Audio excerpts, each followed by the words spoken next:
Sir, we received a letter from a local train enthusiast from Stockton. He appears to be very fond of steam engines and doesn't want to see them retired from service, especially from local passenger service.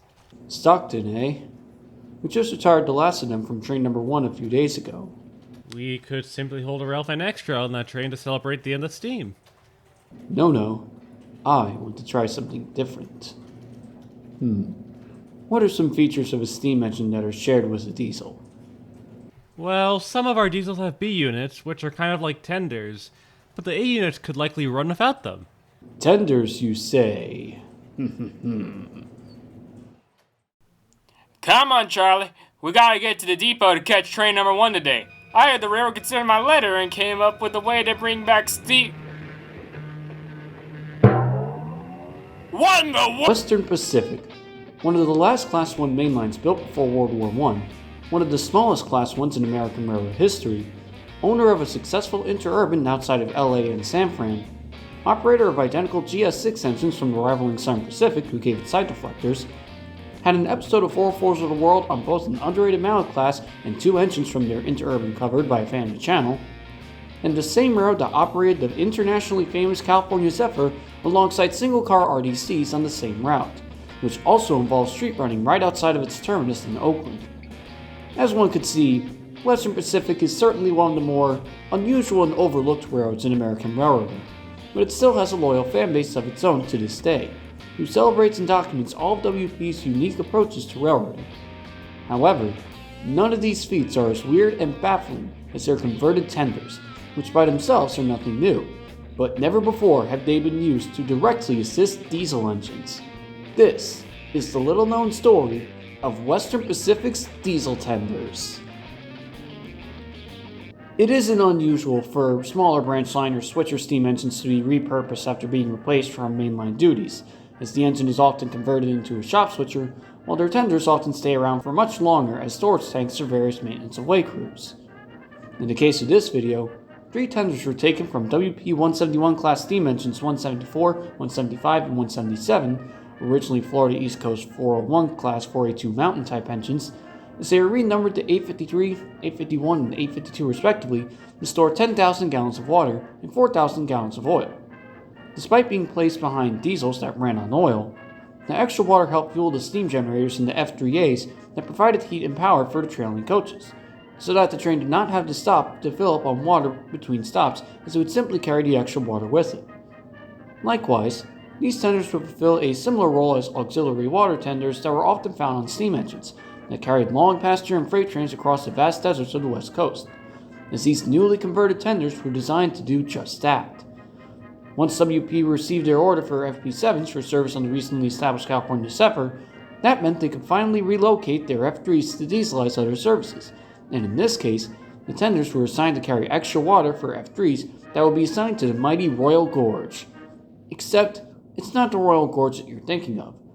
This Royal Gorge is the all-stops local counterpart to the California Zephyr, as they frequently stopped at every single small town between Salt Lake City and San Francisco for over 900 miles, which likewise would require more water due to the very frequent stops and starts. Now, local trains are nothing new. As an underrated aspect of railroading with very few photos of such runs, all-stop locals often appeared on the timetables of several Class 1s, so this way small towns would have local connections to larger trains that had fewer stops.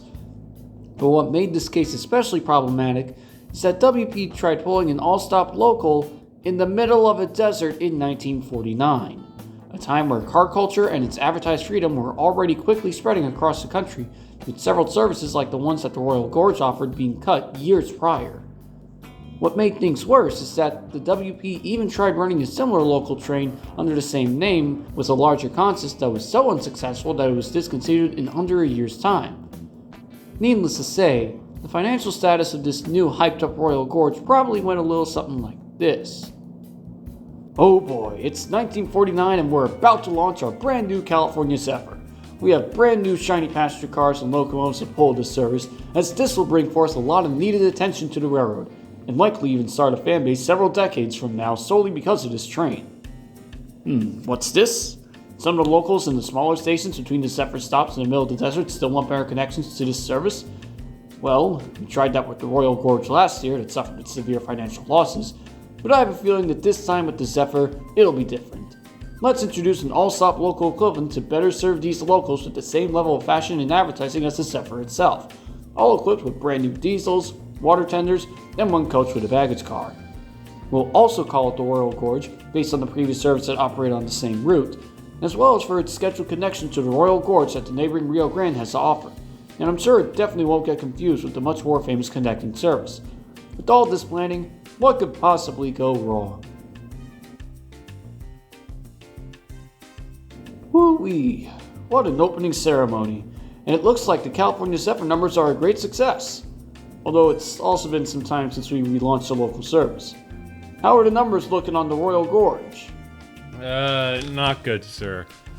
Based on our calculations and current projections, we lost about $2,700 per day, or $35,619.78 in 2024 money. What? Oh, and also, people are asking if the local is the same Royal Gorge that goes to Pueblo. Well, yes, but not directly. $3,000 a day, though. How could we have seen this coming? Unsurprisingly, the Royal Gorge was so unsuccessful that the service was replaced less than a year after entering service, again. Namely by the slightly more iconic Zephyrette, which included a much more economical single-car RDC consist to cover the same route and most of the same local stops. Although photographs of these tenders are scarce, they were apparently so well liked by crews that WP repainted them into their silver and orange livery to match the F units that pulled them, thus paying ever more attention to aesthetics, as some of these tenders were likely used as backup for this local passenger service in case an RDC was unavailable. However, the 3 tenders will be stored at the West Oakland shops as they were off the roster by the early 60s, as there simply wasn't a need for them anymore, surprisingly not even an MOW service, likely due to their relatively small size, as these 3 unusual water tenders are assumed to be scrapped at some point in the 60s. As unusual as this practice was, WP surprisingly wasn't the only railroad to utilize such a tactic, as another railroad with Pacific in its name, specifically Canadian Pacific GP9 number 8521, also utilized a similar water tender, likely for similar purposes. Although no official models of these water tenders were made, Bill Gilbert did make a custom HO gauge tender as part of a custom model competition hosted by the Western Pacific Railroad Museum in 2024, where it earned 2nd place.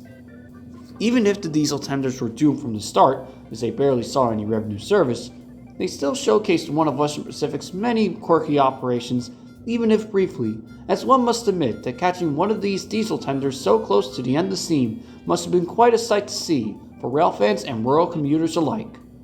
Thank you all for watching. Credit for all the photos used go to their respective photographers, and if you enjoyed the video, don't forget to like and subscribe for more. Have a good day.